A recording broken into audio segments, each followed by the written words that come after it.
शिवास्य पंथा न संतो। आप सबकी जीवन यात्रा मंगलमय हो और वर्तमान परिस्थितियों में आप लोग यथासंभव यथाशक्ति अपने आप को संभाल कर रख सकें। इस चैनल के सक्रिय शुभ चिंतकों में से एक ने प्रश्न किया कि विष्णु जी का संबंध इतनी देवियों के साथ में जोड़ा जाता है भारतवर्ष में। भूदेवी है, श्रीदेवी है, और भी कई जिला स्तरीय राज्य स्तरीय हैं, में से बहुतों का नाम भी सब कोई नहीं जानते। कुछ एक राष्ट्रीय स्तर की देवियां हैं, चर्चित हो गई, उनका नाम हम लोग जानते हैं। अरे जो भी हो, तो क्या सबके सब विष्णु जी की सही में पत्नियां हैं? तो फिर उस नियम का क्या होगा कि जहां पर यह समझाया जाता है कि त्रिदेव की केवल एक एक पत्नियां हैं। वैचारिकता नामक प्लेलिस्ट में तो माता पार्वती पर तनिक विचार हो चुका, उस पर एक वीडियो है। भागवत वाली प्लेलिस्ट में पुराण स्वतः सिद्ध नहीं है वाला वीडियो भी सुन लें दया करके। यहां पर हम ये देखेंगे कि जो सारी देवियां हैं वे अगर पत्नी के रूप में स्थापित हैं, प्रचारित हैं, प्रसारित हैं, तो किस लिए हैं? क्या पति पत्नी का रिश्ता केवल दैहिक स्तर पर होता है? बिल्कुल नहीं, वो तो विदेशी मान्यता है। और कुछ मध्ययुगीन और या आधुनिक विचारकों की फैलाई हुई सब बातें हैं, उनमें मत जाइए। पावक साखी देहि करी जो प्रीति देहि दृढ़ाई। राम जी और सुग्रीव के बीच में जो मैत्री होती है वो अग्नि की साक्षी देकर होती है कि हम लोग सखा भाव में रहेंगे, एक दूसरे की रक्षा करेंगे, एक दूसरे का सहयोग करेंगे। और जो भारतीय गृहस्थ धर्म में जो अग्नि की साक्षी दिलवाई जाती है, जो नियम है सही में, वे यही है कि वे दोनों एक दूसरे के लिए सहयोग, एक सखा भाव, सखी भाव रहेगा और एक दूसरे की रक्षा भी करेंगे, देखभाल करेंगे, संभालेंगे। एक दूसरे के लिए वे ढाल और तलवार भी बनेंगे। अब कौन क्या करता है, कौन किसको कितना दबाता है, कौन किसका शोषण करता है, एक अलग विषय। वो सिद्धांत नहीं है। यहां पर सिद्धांत देखें तो क्या है कि एक दूसरे की रक्षा करना, एक दूसरे की संभाल करना।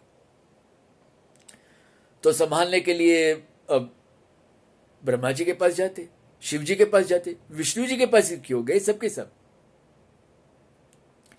ब्रह्मा जी किस विभाग के? सृष्टा, सृजन, तो बना दिया, फिर भैया ठीक है चलो अब तुम लोग अपना संभालो। और शिव जी हैं, उनको तो पूरा सल्टाना है, उनको वैसे कोई लेना देना नहीं, सीधे सीधे। विष्णु जी को ऊपर सारी जिम्मेवारी आ गई, वो विभागाध्यक्ष किसके? संचालन के। तो संचालक के पास ही आदमी जाएगा।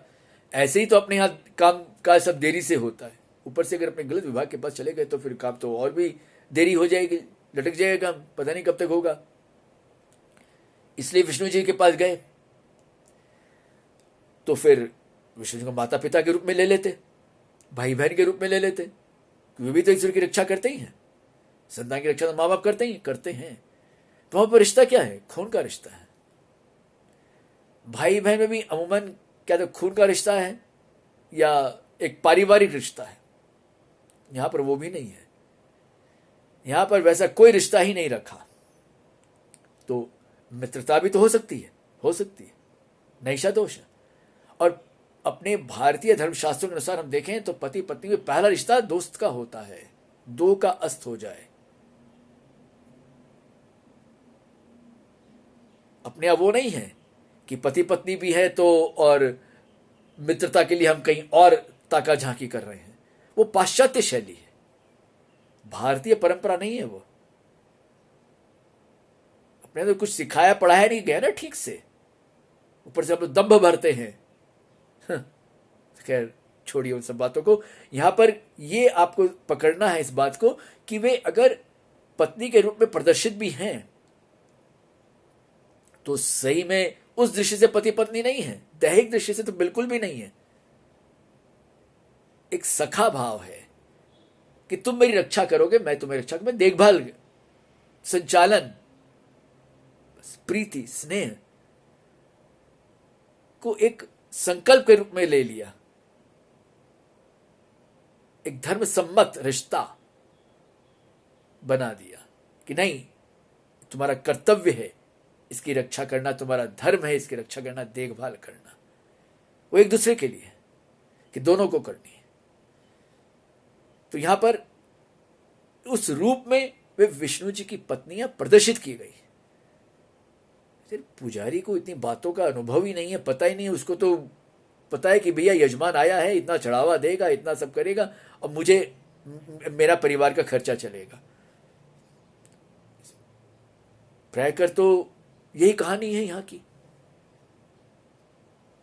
तो गहराई से जानने की चेष्टा वही करेगा जो साधक वृत्ति का होगा, खंगालेगा उन कहानियों की सच्चाई, तब उसे पता चलेगा कि कहानियां कहानियां ही हैं और कुछ नहीं है। अगर हम पढ़ें आपके स्कंद पुराण, उसमें क्या है, महात्म्य जब लिखा गया है तो एक सर का जब महात्म्य लिखते हैं तो लगता है कि यही सब कुछ और कुछ नहीं है। दूसरा जब खंड पढ़ते हैं दूसरा तो यही सब कुछ है, तो फिर मामला कैसे हो गया, गड़बड़ कैसे हो गया। अतिशयोक्ति अलंकार के द्वारा महत बुद्धि जगाने के लिए सब बातें लिखी गई हैं, न कि दूसरे तीर्थों की, दूसरे स्थानों की अवहेलना करने के लिए।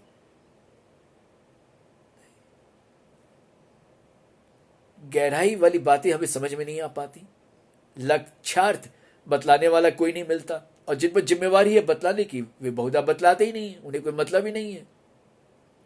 तो भ्रम की दृष्टि तो फैलेगी फैलेगी, क्या बड़ी बात है।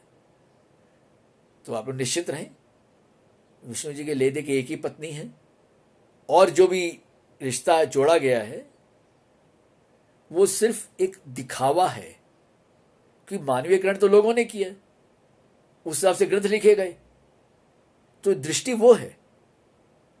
और कोई दृष्टि आप मत पकड़िए कि दैहिक दृष्टि भी है तो ये भी है तो वो भी है, तो और फिर तमाम तरह की बचकानी बातें, फिर उनका आध्यात्मिक पक्ष कि अपने यहाँ तो अध्यात्म भी एक तरह का रोग है। इन सब व्यर्थ की कल्पना में मत डूबिए, कोई लाभ नहीं है इसमें। अपनी साधना में लगें और आगे बढ़ें। इस दृष्टि से समझ लीजिए चीजों को कि बात क्या है। ओम।